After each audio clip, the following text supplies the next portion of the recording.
Imagine waking up in Rome nearly 2,000 years ago. No alarm clock, no shower, no phone buzzing on the nightstand, just the sound of a city that never really slept already moving outside your window. Before this day is over, you might use a toilet that seats a dozen strangers at once. You might eat lunch standing at a counter next to a total stranger. You might get shoved by a cart, cheated by a merchant, soaked in a public bath, and terrified by a riot, and somehow still find time to gossip about your neighbor's marriage. So what did an ordinary Roman actually do, from the moment they opened their eyes to the moment they closed them again? Let's find out. This is one full day in the life of ancient Rome. Rome ran on sunlight, not clocks. Most ordinary Romans woke around dawn because Roman hours literally stretched and shrank with the seasons. A daylight hour in summer was longer than one in winter. There was no fixed 7 a.m. There was just, the sky is getting light, time to move. For the roughly 1 million people packed into the city by the height of the empire, home usually didn't mean a marble villa. Most Romans lived in insulae, multi-story apartment blocks, cramped, often poorly built, sometimes 6 stories high with no elevators, and on the upper floors barely any water or sanitation at all. The higher you lived, the poorer you probably were, and the more stairs you climbed just to reach a single dark room. A wealthy Roman's morning looked completely different. In a private house called a domus, a household of enslaved people was often already awake before the master, lighting lamps, warming water, preparing clothing. The Roman elite didn't wake up and get dressed alone. They were dressed, practically assembled by other human beings whose entire job was to make that morning happen smoothly. Visual, enslaved servants preparing a wealthy Roman's toga and morning routine. But here's the strange part. For the enslaved people themselves, morning may have started hours earlier in silence in the dark, so that everything looked effortless by the time their owner opened his eyes. Outside, the street was already loud. Wooden cartwheels grinding on stone because heavy cart traffic was restricted during daylight hours in the city, which meant deliveries often happened through the night, right outside an apartment window with no glass, only wooden shutters. Add roosters, barking dogs, shouting vendors setting up stalls, and the smell of smoke from thousands of cooking fires, and you get a city that assaulted the senses before you'd even had breakfast. So what did that breakfast actually look like? Here's something that surprises people. Most Romans barely had what we'd call breakfast at all. The typical morning meal, called intaculum, was often small bread, maybe dipped in wine or olive oil, sometimes cheese, olives, or leftover food from the night before. For poorer Romans, this might be eaten standing on the way to work. For wealthier households, it might be a bit more elaborate with fruit or eggs, but it still wasn't treated as the main event of the day.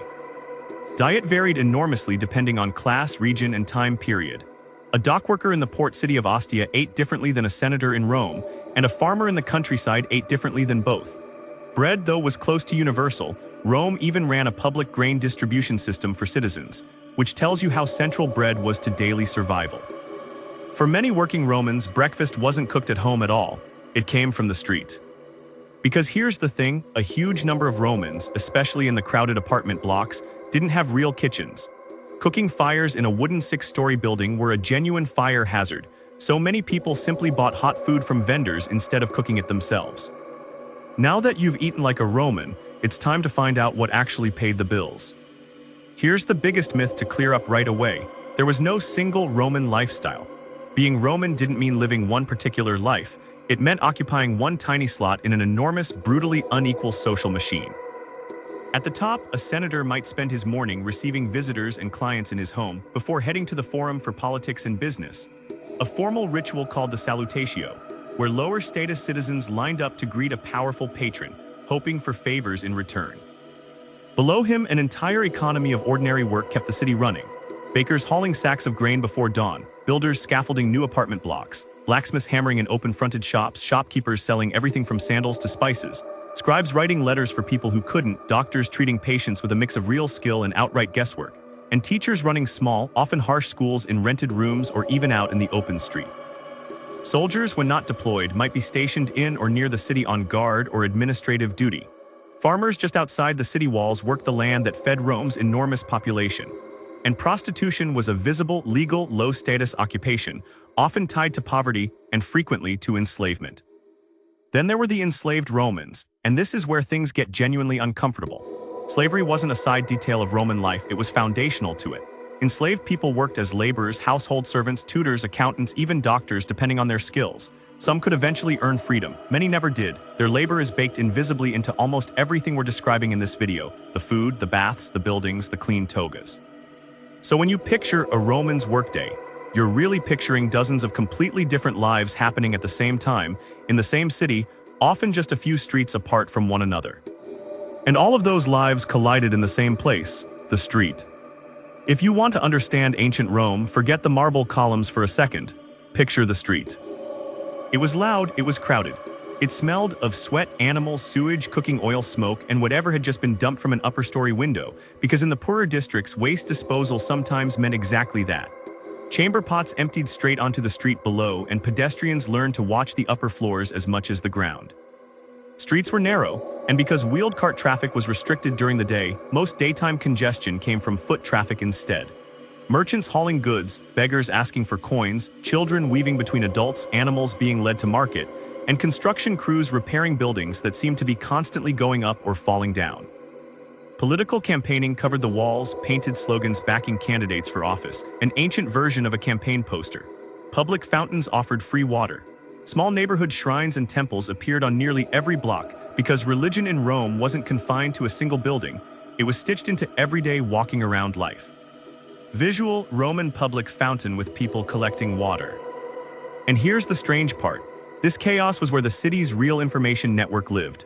No newspapers, no internet, but gossip, rumors, political news, and scandal traveled through these crowded streets at incredible speed, past shop to shop, stall to stall.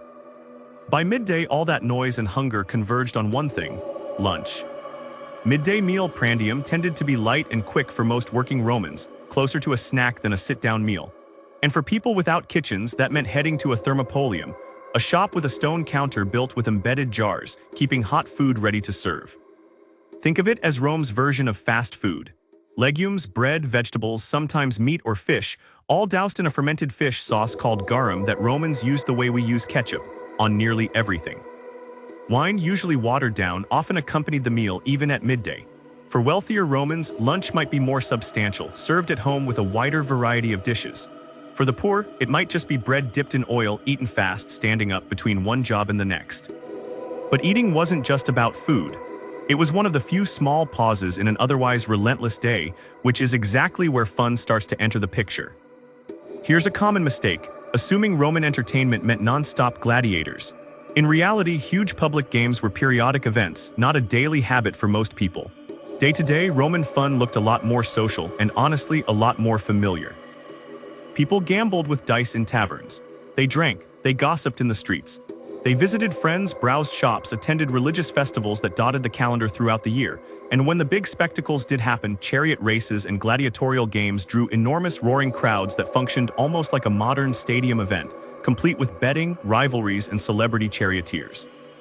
But if there's one place that captured the true rhythm of daily Roman social life, it wasn't the arena. It was the baths. By mid to late afternoon, enormous numbers of Romans, rich and poor alike, headed to the public baths. And here's the key thing to understand: the bath wasn't just where you got clean, it was where half your social life happened. Public bathhouses offered a sequence of rooms, cold, warm, and steaming hot, along with exercise areas, and sometimes libraries or gardens attached to the larger complexes. Entry fees were often low enough that even poor citizens could afford to go, which made the baths one of the rare places where different social classes physically shared space. People didn't just wash there. They exercised, they networked, they discussed business, they debated politics, and they spread, you guessed it, more gossip. Wealthy Romans might have private baths at home, but many still visited the public ones anyway because that's where everyone else was. How often did Romans actually bathe? It varied by period and person, but for many city dwellers, a visit to the baths could easily become a near-daily habit. Not because Romans were obsessed with hygiene in a modern sense, but because the baths were functionally the social media of ancient Rome. But adult social life was only one half of the city. The other half, women and children, experienced Rome very differently. A wealthy Roman woman's day often centered on managing the household, overseeing enslaved staff, supervising the education of young children, handling domestic finances, and maintaining the family's social standing through visits and correspondence. Some elite women also wielded real informal influence over politics and business through their husbands and family networks. A poor Roman woman's day looked almost nothing like that. She might work spinning wool, selling goods in a shop, laboring alongside her husband, or working as a domestic servant in someone else's home. For enslaved women, choice barely entered the picture at all. Their labor and even their bodies were legally controlled by an owner. Children's lives split sharply by class too. Wealthy boys were often educated, sometimes at home by a tutor, sometimes in small schools learning reading, writing, and rhetoric. Girls from wealthy families might receive some education as well, though it typically ended earlier, geared toward preparing them for marriage and household management, which for many Roman girls could come at a strikingly young age by modern standards. Poor children, meanwhile, were far more likely to be working from an early age than sitting in a classroom at all. It's important to say clearly, Rome lasted for centuries and none of this was fixed. Attitudes toward women, education, and family shifted significantly between the early Republic and the late Empire.